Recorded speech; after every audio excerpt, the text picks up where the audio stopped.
കടൽമണൽ ഖനനം മത്സ്യബന്ധന മേഖലയെ ബാധിക്കില്ലെന്ന് കേന്ദ്രം. ആശങ്കകൾ പരിഹരിക്കുമെന്നും ഖനനത്തിലൂടെ കൂടുതൽ ഗുണം ലഭിക്കുക സംസ്ഥാന സർക്കാരിനെന്നും കേന്ദ്രമന്ത്രി കീർത്തി വർദ്ധൻ സിംഗ് ലോക്സഭയിൽ പറഞ്ഞു.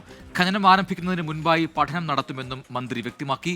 കെ.സി. വേണുഗോപാൽ, N.K. പ്രേമചന്ദ്രൻ എന്നിവർ ഖനന വിഷയം ലോക്സഭയിൽ ഉന്നയിച്ചു. ബൽറാം നെടുങ്ങാടി ഡൽഹിയിൽ നിന്ന് കൂടുതൽ വിവരങ്ങളുമായി ചേരുന്നുണ്ട്. ബൽറാം, ഈ കടൽമണൽ ഖനന വിഷയമാണ് ഇന്ന് ലോക്സഭയിൽ ഉയർത്തിയത് കേരളത്തിലുള്ള MP-മാർ. അപ്പോൾ ഉള്ളത് മത്സ്യബന്ധന മേഖലയെ ബാധിക്കില്ല എന്ന് കേന്ദ്രം എങ്ങനെയാണ് വിശദീകരിക്കുന്നത്?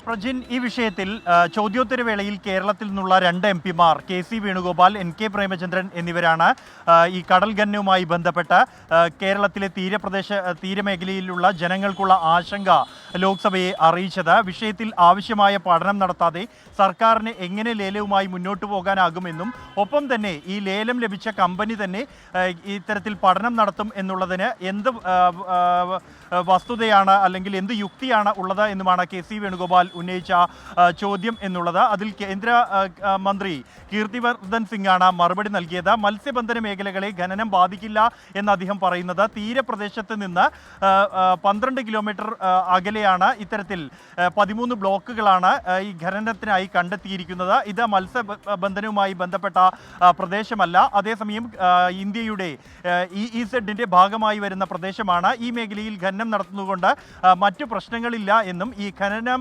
എടുക്കാനുള്ള തീരുമാനത്തിന് അല്ലെങ്കിൽ ലേലത്തിനുള്ള തീരുമാനത്തിന് മുമ്പ് മറ്റ് സംസ്ഥാനങ്ങൾ ഉൾപ്പെടെയുള്ളവരുമായി ആശയവിനിമയം നടത്തിയതുമാണ് എന്നുമാണ് കേന്ദ്രമന്ത്രി അറിയിച്ചത്.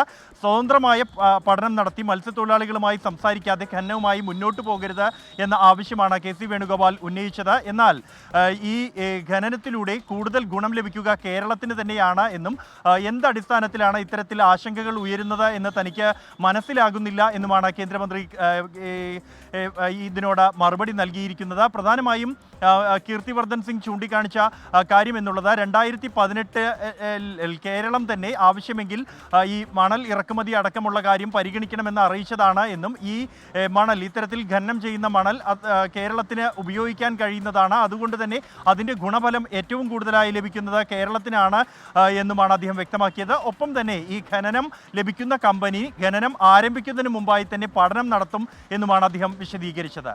പ്രജിൻ, ബൽറാം നെടുങ്ങാടിയാണ് വിശദാംശങ്ങൾ നൽകിയത്.